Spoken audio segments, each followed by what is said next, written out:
Ladies and gentlemen, welcome to Poland Daily History. Today we are at the Warsaw Citadel, a structure built by the Russians in the 1830s and later on used as a prison for political dissidents and fighters of the January uprising of 1863 to 1864. Some of the prisoners held here would later on become prominent figures in Polish politics, while others were executed or sent to Siberia after imprisonment. Today, we will talk to some of the experts about the specifics of the Citadel, the January Uprising, and more history about the era. Our first guest is Michał Cieślak, junior custodian at the Museum of the 10th Pavilion in the Warsaw Citadel.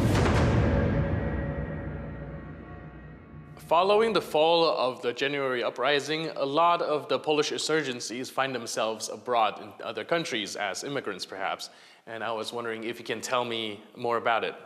Takim przymusowym kierunkiem. The place Poles were usually forced to move was Siberia. The Russians sent tens of hundreds of thousands of Poles who took part in the January uprising to Siberia.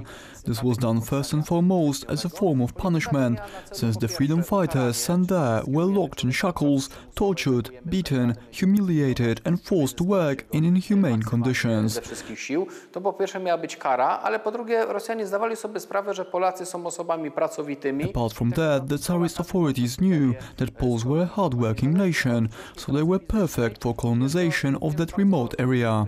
However, they weren't always assigned physical jobs. Polish engineers, teachers and even musicians were welcomed there. They were often well educated. Poles were forced to work at coal mines, to chop wood, build roads and buildings, but also to teach in schools and cultivate culture in other ways. We also can't forget about the Polish scientists there. The prime example would be Benedict Dybowski, who was sent to Siberia for being in the Polish underground government during the January uprising. Takich chociażby osób jak wręcz postać pomnikowa Benedykta Dybowskiego, który dzięki temu, że brał udział w pracach rządu narodowego. In Siberia he studied local fauna and flora, for which he was admitted into the Russian Science Academy, and his sentence was shortened. He then returned to Siberia out of his own free will and continued his research until the beginning of the 20th century. He actually lived quite a long life. He died in the year 1930. Also Alexander Czekhanowski or Jan Czerski can be mentioned as examples of scientists who wouldn't have such astounding scientific careers if not for their service in the January uprising and then their time in Siberia. Gdyby nie byli wcześniej powstańcami styczniowymi, a później zesłańcami. So if I understand correctly, when the Polish insurgencies are forced to immigrate, not only did they go east, but also west and even southern part of Europe are also attractive locations for them to go. W przeciwieństwie do przymusowej emigracji, czyli w zasadzie zesłań oraz katorgi syberyjskiej, czyli tej wschodniej. Migration to the west was a bit different than to the east. Poles were forced to move to the west not by the Russians, but due to the situation they were in. They were nothing short of refugees who fled fearing the repercussions from the Tsarist authorities for their involvement in the January uprising. They weren't locked in shackles and they had to somehow cope with their new lives in the West. Usually they did very well, although it wasn't necessarily apparent when looking at the whole groups of Polish migrants. They were, however, extraordinary individuals. Tutaj taką postacią chyba najbardziej znaną, szczególnie w Ameryce. One of the most prominent Polish figures in South America, for example, was Ernest Malinowski, one of the constructors of the Andino railway line. It is to this day the highest railway line in the world, crossing through the Andes Mountains at 4,000 meters above sea level. When Ernest Malinowski was building the railway line in Chile, other insurgents were forced to construct a Trans-Siberian railway. We should also mention that Poles laid the foundations under the oil industry in Baku, today's Azerbaijan. The famous inventor of dynamite, Alfred Nobel, based a lot of his research on the work of Polish scientists who had to leave Poland after the uprising. A lot of them spread all around the world. Another famous adventurous Polish figure was Sigurd Wiśniowski, who traveled all the way to Australia to search for gold. When he didn't succeed and came back to the Polish kingdom in the beginning of the 20th century without a single dime, a certain publisher told him, But sir, you brought a real golden nugget with you. He meant Wiśniowski's stories from nearly 10 years of his adventures, and he was right. Stories of his travels were the best-selling novels for years to come, staying behind only the books by Karol May. Sprzedającą się książką. Nawet był taki czas przed I wojną, że lepiej sprzedawały się tylko awanturnicze powieści Karola Maya.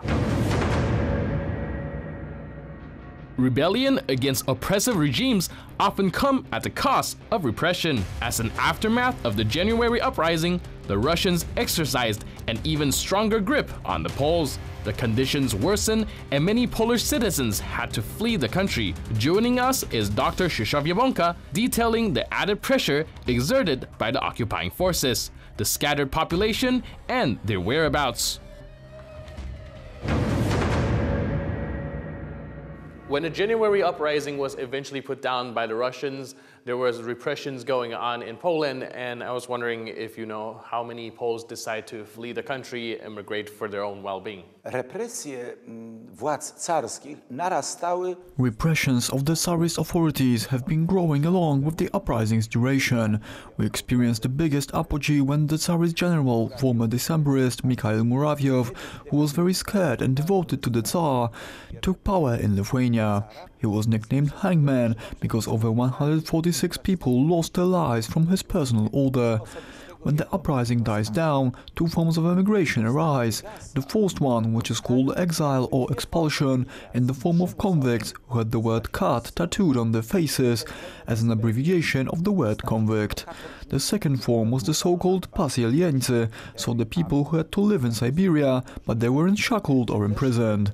Tak zwanych pasielieńców, czyli ludzi, którzy musieli mieszkać na Syberii, choć nie byli skuci kajdanami. In addition, thousands of Poles have already crossed the beaten trail through Germany to France, where the Great Emigration, also called the Patriotic Emigration, revived. It happened 7 times in the history of Poland. And finally, there was a group of Poles that followed the Hungarian insurgents going to the south.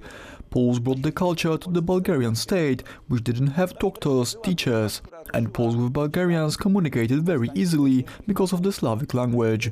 Some Poles came to the United States, others came to Australia and even New Zealand. They were the first Poles on these continents.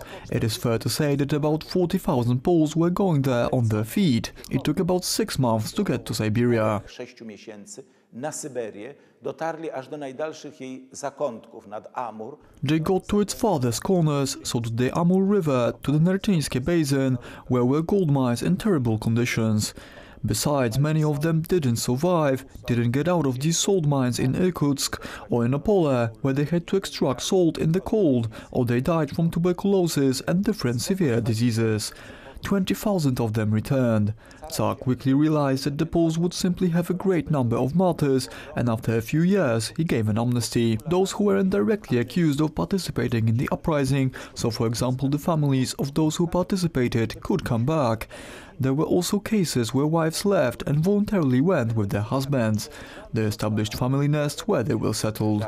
Zakładając gniazda rodzinne tam, gdzie ich posiedlono, a główne miasta to Irkutsk, Krasnojarsk. The main cities were Irkutsk, Krasnoyarsk, also colonies along the Lake Baikal. Poles built railway lines as both engineers and designers.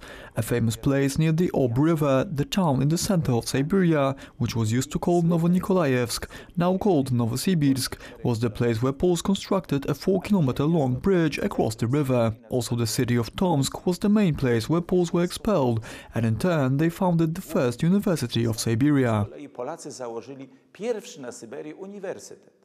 To Polak Gajewski ufundował ze swoich pieniędzy, był bardzo bogatym kupcem. The Pole Gajewski founded it.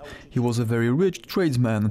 Thousands of exiled teachers, academic professors, men of science became the first lecturers of the Siberian University. Powstał nawet żart, że poziom tego uniwersytetu jest wyższy niż w Petersburgu. There was even a joke that the level of this university was higher than in Petersburg, because smart people were sent to Siberia, so you could have finished your studies there, in Siberia. Also Chopin's music, as the first outside of Europe, reached Siberia, and it was performed by the Polish women, which came there for the Polish audiences on the streets of Tomsko. Russians learned this melody from Poles. Dla miejscowej Polonii. Od Polaków tej melodii uczyli się Rosjanie. The January uprising was one of the most pivotal moments in the era when Poland was partitioned. The Poles would later on spend decades debating whether or not they had taken the correct path of resistance. During the interwar era, the veterans were treated as heroes, and they would later on serve as an inspiration for the soldiers fighting in the 1944 Warsaw Uprising. That's it for today. I'll see you next time on Poland Daily History.